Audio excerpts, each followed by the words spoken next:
What's happening, y'all? Welcome back to Wake Up Barstool. So college hoops is roaring right along, and one of the hottest teams in the entire country are the SLU Bilikens, 21, first place in the A10, top 25 in the nation. And right now, it's our pleasure to be joined by the head man himself, Josh Schertz. Coach Schertz, what's going on, man? Thank you so much for hopping on with us. No, I appreciate having me on. Thank you so much. It's good to be on, and good to be have a chance to connect with Carson. And I do appreciate on the show now. I got to say, my guy Rico Bosco, president of this St. Louis Biliken bandwagon, months ago. He's the president of it. So I got to be on the show. Him laying that foundation. Coach, I respect that. I am a rider. I love Rico. He's a great guy.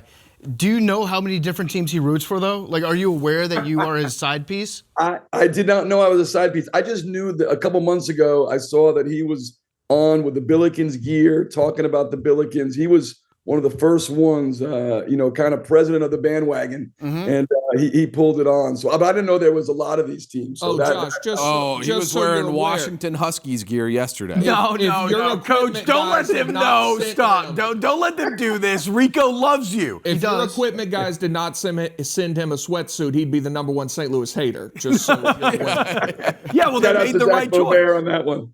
They made the right choice. Now, speaking of Rico, he was giving me some intel on you, Coach. When is the last time that you think you watched a movie? Maybe in theaters or out of theaters? Or you're not much of a movie guy? No, I probably my son. I went with my older son. He wanted to watch that Marty, whatever it was, Supreme. But that was probably the first time in about 5 or 6 years. Oh, okay. Yeah. Wait, so then how do you like to fill your time? I hear you have quite a culinary interest. I do love food, obviously. Yeah, you can look at me and see that. I enjoy eating good wine. But I'm pretty much a basketball guy. Like I have basketball and family. I've got my 2 boys, my wife, and then I honestly enjoy watching film. I enjoy I'm on Synergy all the time, or on watching different teams, college, pro, Europe, whatever it is, and that's probably outside of my family. That's honestly an enjoyment for me, not something that I look at as just a part of the job. But I truly enjoy diving in, learning, and watching other people and seeing how I can get better. This guy might be too pure for Rico. I mean, look, dude, you love your job, and what, you never work a day in your life? Isn't that the old saying? Mm-hmm. That's the key to happiness, right? Do something you would do. Won't tell my bosses, but when you do something you do for free, it makes it easy. But don't play that anywhere else. So that's just your agent loves hearing that. That's right. He's thrilled now. The show is automatically canceled. Yeah. Coach, so take me through this year a little bit. Obviously, second season as Bilikens head coach, dominant year. How do we feel the team is rounding into form as we prepare to enter the March, the time of college basketball? Yeah, it's been a great group. Going back to the summer, incredibly ambitious group. They're super connected. We obviously. We have really good players. It's not like a feel-good story where you go, oh man, we got this team, and it's like the little engine that could. It starts with we have great players. We got talented guys. They work exceptionally hard. They compete. They compete together. They're in this era it's hard. I mean, they're a group that's invested and committed to team success matters to them. We've got 9 guys who play. They all share minutes. I don't think we have anybody averaging 13 points a game, but we got, I think, 6 guys in double digits and 8 guys averaging 8 or more points a night. And so, it's in every way you want. They got great energy. They work hard, high character guys, invested in team, and they sacrifice. And so going back to June, it's been an incredible run. Just the talent, but then the commitment to work, and then the competitive character of the guys in the locker room. It makes it a joy to come to work every day. I've been lucky to have some teams like this, and it's fun every day. And then, some years it's not quite as much fun, but this group has been, for me, as much fun as I've had coaching. Carson? Coach, you're coming from Indiana State. This is your second year at St. Louis. At Indiana State, you had a 32-7 record 3 seasons ago. How do you bring that winning culture and system while adapting to the new expectations of St. Louis? Well, first, I love the shirt. So let's get out of the way. The Shout out Lou, to the Lou. Coach, we might be able to get you one. I might have to put in. You have to see if I can get one sent this way. That is fantastic. I would definitely wear that. No, I think when culture is always people. I think the magic is always in the people and the work. You got to have both. And if you have the right people, and I think we've hired a great staff. That I think is as good as any staff in college basketball. The guys I work with on an everyday basis, and then you got to recruit the right people. And there's a level of talent, but there's talent in every gym in the country at this level, and certainly every gym in the A10. It's about not just prioritizing, but identifying and getting the right guys in terms of their competitive character, and getting guys that are committed to those things, to team success, guys that will prioritize winning. It's so easy to prioritize other things. We've got a superstar in Robbie Avila that makes it all work. I think the signature of individual greatness in a team sport is your ability to elevate the people you play with to beyond their abilities, a level or two above, and he does that, and he sacrifices. And so there's a lot of things that make it work, but it all starts with the people and the work. And we've been, we had at Indiana State, my time at LMU, we had some amazing teams, and it all, it centers on that. Everybody wants the secret sauce, and the secret sauce is there's no magic. It's just people and work and the consistency of that, stacking days and having programmatical bedrocks you can lean into. I'm a big fan of Avila. I think we all are. Incredible nicknames. What is it? Cream Abdul-Jabbar? Yeah. Milt Chamberlain? It's great. Larry Nerd. Jeff Blurry. There's a lot. When you get him to come along with you to St. Louis, how do you coach him in front of your new team? Because I know some coaches would try to make it a point to be like, hey, no one's different on this team. I'm going to coach the stars harder sometimes than I coach the other guys.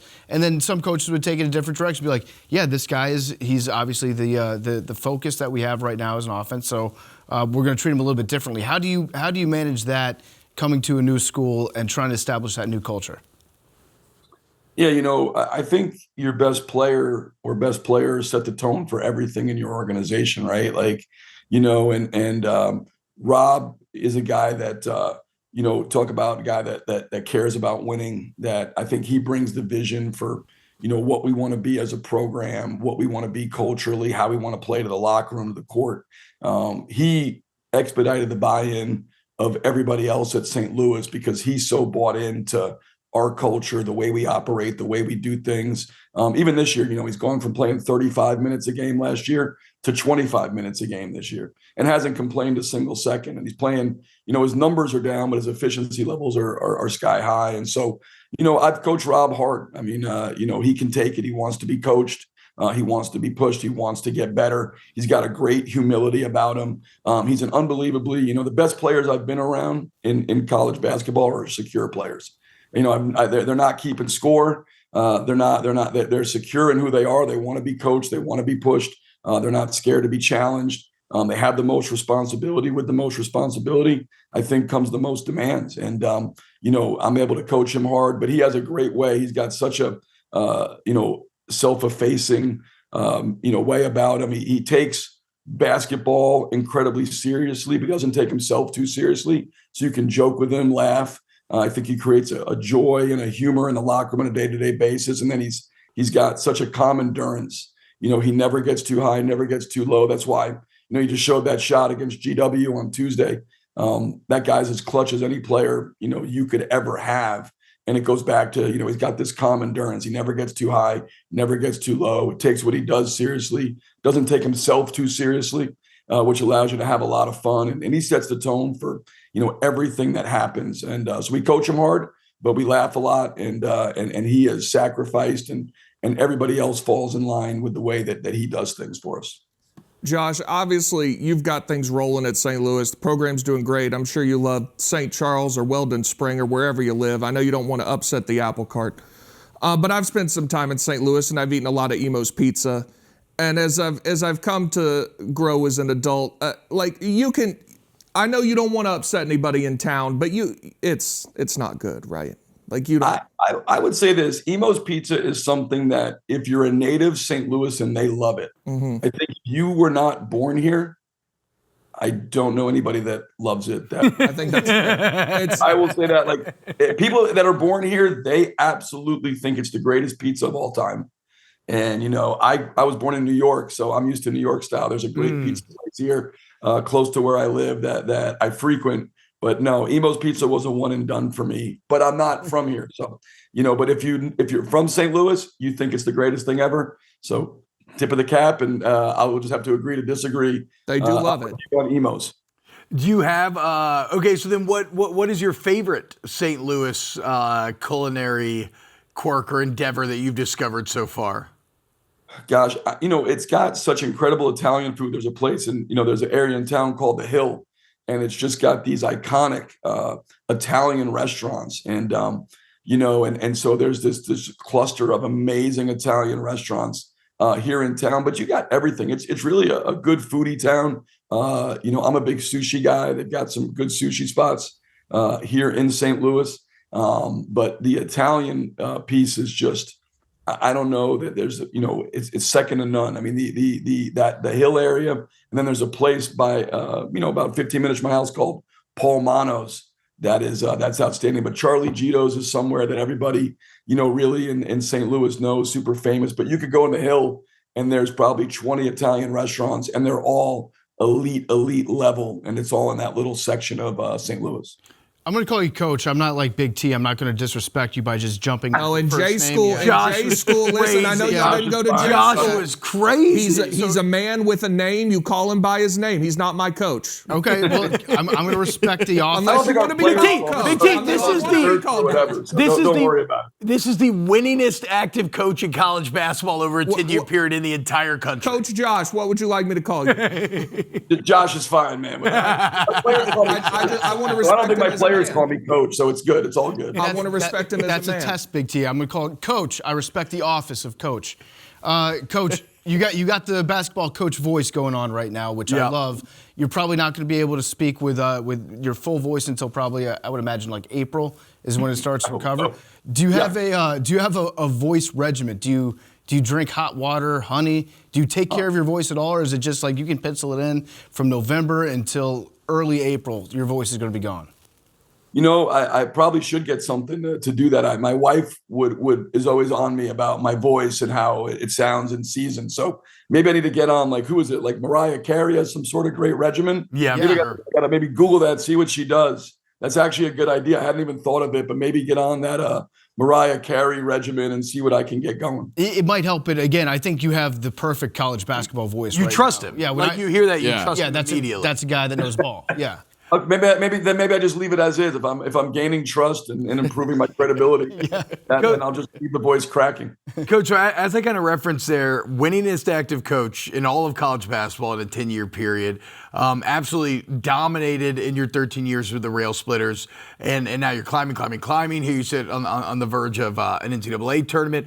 What do you think are the keys to, as everything heightens, what are the elements that you're looking for out of your team to try to hit its stride at that perfect time? Yeah, I still think we can get a lot better. I really do. We've got a team that, we have a lot of new guys. I think we have 14 scholarship players, 10 are new.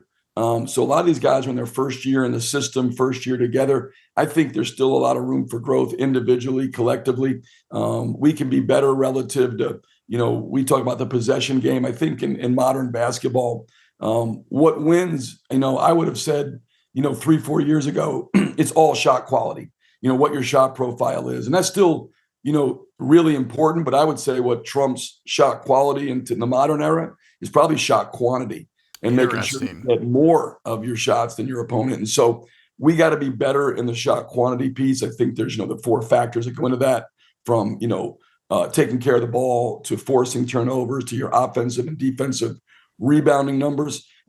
We can be better in there. I think we got individual and team wise. I think there's still room for growth in terms of understanding. We play a pretty unique way. So, I think the guys understanding, we tend to offensively in my career, our teams tend to get better as the year goes on. And my expectation is, we'll be playing our best basketball, hopefully both ends of the floor, here in the next few weeks as we head into March. Hell yeah, man. Coach, can't thank you enough for waking up with us this morning, joining us, giving us some time. Shout out to Bilikens, man. Yep. Best of luck going forward. Can't wait to watch what happens in March. Thank you guys for having us on. Appreciate the love and in all seriousness, and love what you guys do. Keep up the great work, and we'll be following. Hell yeah, man. We'll be following you. Let's go. Yeah, I like this guy. SLU head coach Josh Schertz, good guy. Yeah, I agree. I'm all in there. Great and friend of Rico's is a friend of mine. True. Friend of ours.